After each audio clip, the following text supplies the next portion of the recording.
This video is brought to you by Azam Sharp School workshops. These workshops are hands-on, live 3-hour workshops which are hosted over Zoom. And the next one that is coming up is August 22nd, 2025, 11 a.m. to 2 p.m. And you're going to be learning about server-side Swift using Vapor. Now, Vapor is a backend, and you can use Swift language to create the backend. And once you learn backend, then you become or you move from iOS developer to a full stack iOS developer.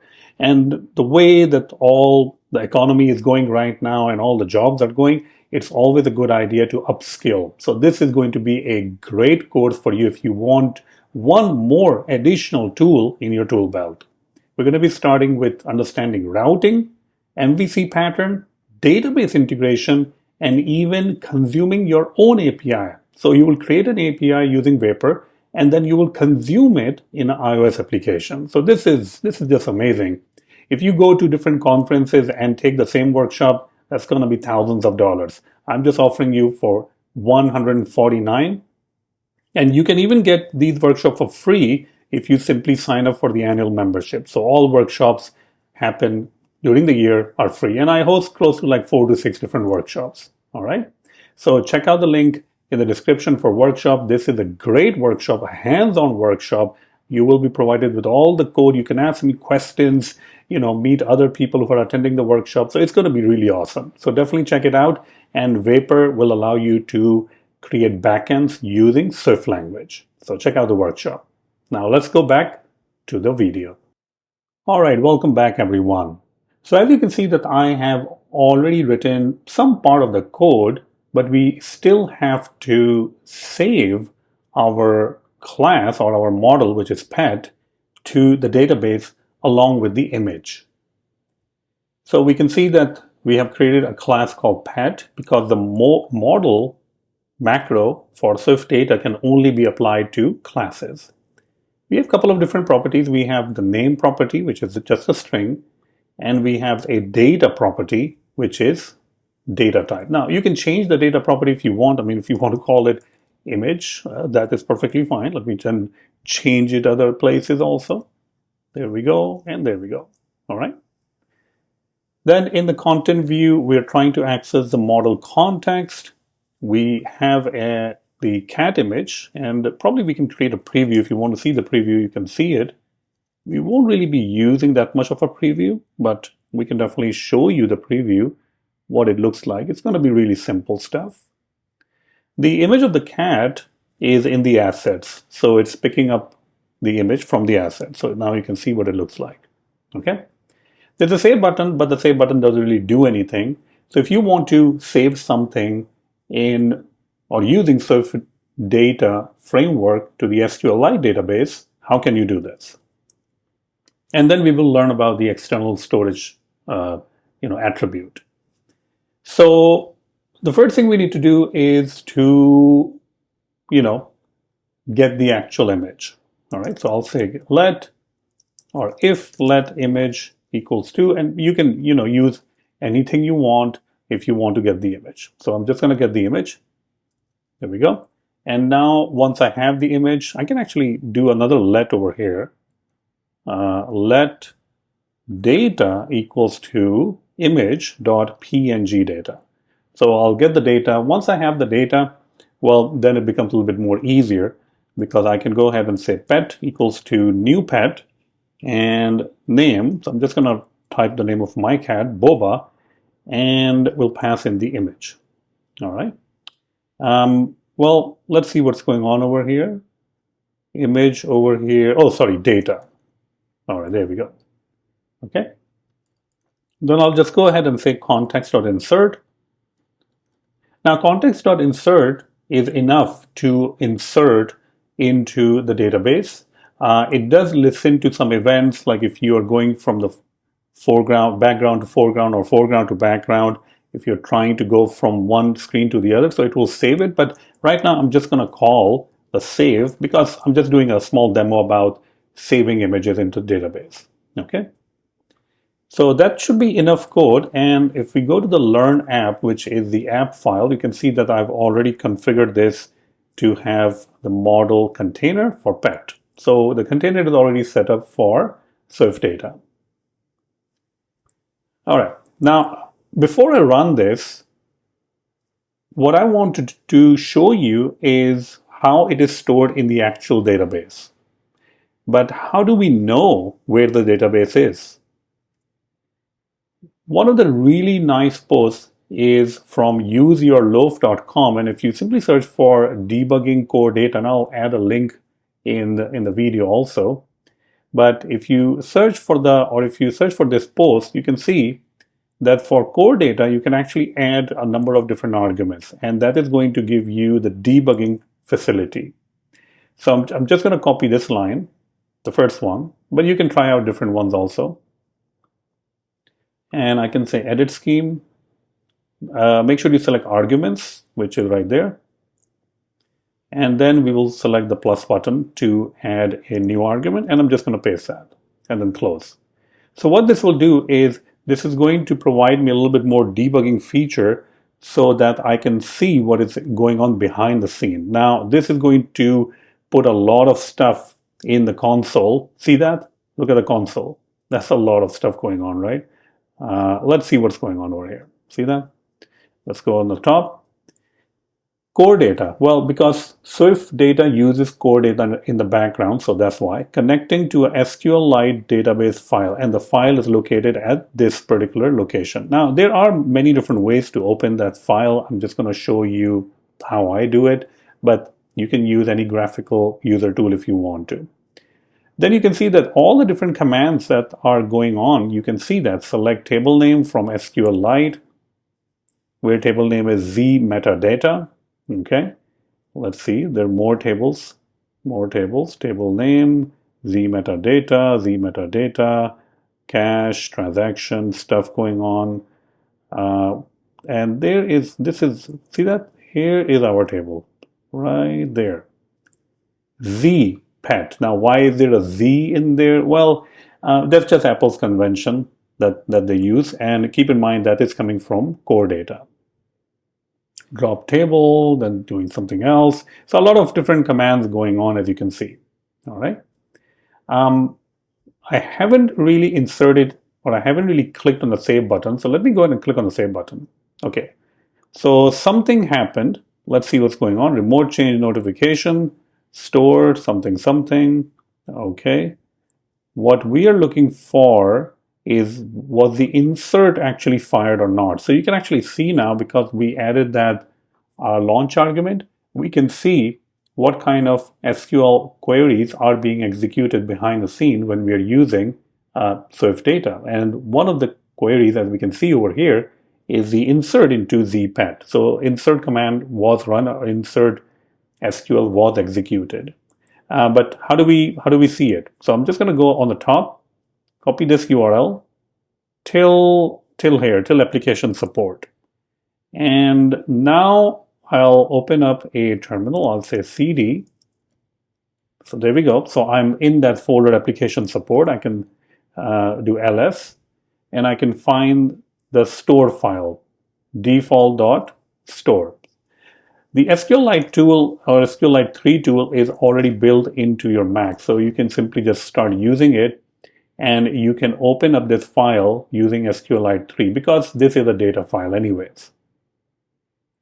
Now I'm on the prompt for SQLite. I can simply say schema, and it simply prints out all the different schemas in our database. Now, a lot of these schemas we don't really care about, or because they are not ours, but we can definitely see over here, this is zpet. So this means that this is our pet table based on the pet class that we created. We already invoked the save function. So what I want to do is I want to see select all from zpet, and here it is. That is exactly the thing that I inserted, right? The name of the cat is Boba. And one thing to note over here is that the actual image of the cat is stored in the database. All right. Now that might be fine if the image is very small, like maybe if it's like maybe 20 KB or less than 50 KB maybe. but these images are a couple of megabytes big, right? So storing the image may not be the best option or the best case for our scenario, or the best option. So what can we do? Well, in SwiftData, they do provide another option. So if I go over here and on the image, I can go ahead and put an attribute. All right. And one of the attributes is, you can see that sometimes it just doesn't come up. Probably I'm actually naming it wrong. So it's the external, you can see like it's called the, and I always forget like how it comes up. It's like the external storage. There we go. All right. External storage simply means that when it is going to save the image, or when it's going to save data, it's not actually going to save the data in the database, but it's going to save a reference to the image in the database. So the actual image will end up being saved in the file system. I'm going to go ahead and change the name for boba to something else, so we can see that little bit of a change. I'm going to go ahead and say Stripes, which is another cat that walks around in our neighborhood. We just call it Stripes. And let's go ahead and run this. Okay. And I'm going to go ahead and press save again. Okay. And I'm going to stop it, go back over here, run the query again. And now it's quite different, right? See that? This was when the image was stored in the database. So this is where the DB database, right? But this one is when we are storing it to external storage. External storage. Kind of weird, right? Because they're different. I mean, Stripes, boba, that's fine, but over here we are actually storing the PNG, and when we use external storage, then we are using some sort of a reference. So this reference will actually be linked to the actual file. So when you try to fetch the file, it is going to use that reference to match the file it matches, and then it's going to give you the file. All right.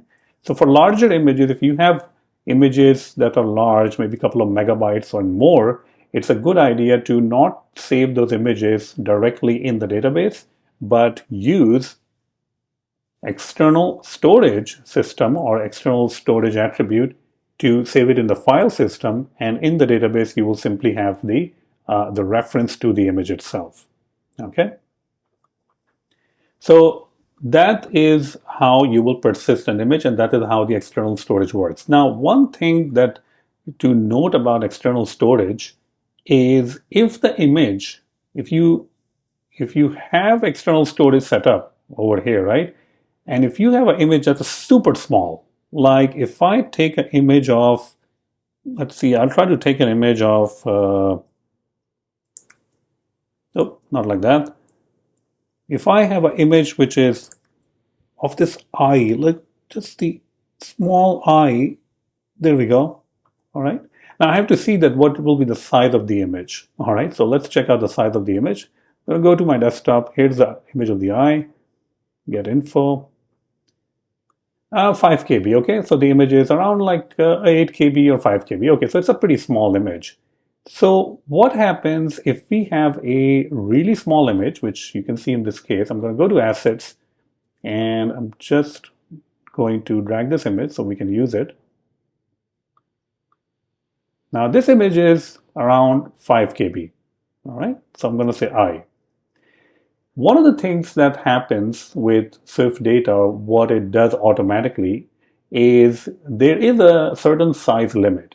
Meaning, if I go over here and I simply change the name of this image that I want to save, if I say over here I, you can see the I, and if I say over here I, I'm just trying to save the I. So I'm going to say cat I. All right. Now the image size is around like 5 kilobytes. I am saying that save it in external storage. But sometime you will see that based on the size of the image, and maybe the size around 20 KB or 30 KB, you can try to find that out. Apple is a little bit it's hard to tell what the actual size is or what the actual buffer is. But if your size or your image size is around like maybe 20 KB or 50 KB or something, like not even a megabyte, then what Apple will do is that even though you're providing over here external storage, it will still store it in the database because SwiftData thinks that it's going to be much better performance, right? Because the image size is just so small. So if I go right now and check, and we can see right there, see that? As I was talking about, the cat eye, which is the image of the cat, you can see that how it is actually stored in the database, even though I provided it with external storage attribute. And the reason is that the image is just so small that it will benefit from being stored directly in the database instead of the file storage. So the limit, I'm not really sure what the actual limit is. Maybe it's like 20 KB or 50 KB or something, but you can definitely check it out. But if you have very small images like we have seen over here, then even though if you provide external storage, it will automatically, SwiftData will decide that it will store it in the database itself. So external storage is really beneficial when you have large images, probably megabyte or maybe even more. Then yes, SwiftData will say, okay, this is a big image. I don't want to save it in the database. So I'm just going to add a reference and save a reference of the image in the database, but the actual image will be stored somewhere else, somewhere in the file system. All right. So that's how the attribute external storage works. Let me actually see. Maybe we can actually do it live and check it out, right? Let's see over here. What size in app storage in SwiftData when it decides to save the image into the database? Yeah, it's kind of hard to even word that one, but let's see if they have. I think it's like blah, blah, blah. Yeah, so it doesn't really know. You can see that. It doesn't know about that. So this is recommended practice, but there is a limit. App storage, all right? App storage, SwiftData, minimum limit. Yeah, see, it's all like, some suggest it's 520 KB, okay? I believe it is stored as a dictionary, blah, blah, blah. Beside the number, something, something. So you can definitely read about this. It's user setting with user defaults, and some suggest is how many items. Well, this is something else, user default. I think this is not even that. We didn't really have storage. External storage. Completely messed up over there. Large file. So you'll have to read about it, that what is the actual limit if the file, yeah, see that? I think I wrote the article. That's the thing. It's pulling my article. If the file size is up to 128 KB, then SwiftData stored it right within the database. Anything over, stored in the external storage. Okay, so I guess we ran into my own article, which is weird. But yeah, and definitely you can read that article also. So there you have it. You learn that how the external storage works. And when you have large size images, yes, please use external storage so that it can store it in the file system. And if you have smaller images, then it will automatically decide that it will store it in the file system, or it will just store it directly in the database. So hopefully you have enjoyed it. And again, check out the workshop. This is a live workshop. All right. So this is a live workshop, and it's 3 hours long. Definitely check it out. Forward it to your friends. Attend it. It's going to be really fun, and you will, after 3 hours, you will have enough knowledge that you can go and start learning more about Vapor, start interacting, start deployment, and all of that stuff. And I can guide you with that also. I have a lot of courses that do that. So definitely check out this workshop. It's only 3 hours, and the cost is really, really good, and you're going to learn a lot. And that's one more skill set right in your tool belt. So hopefully I'll see you in the workshop. Thank you so much.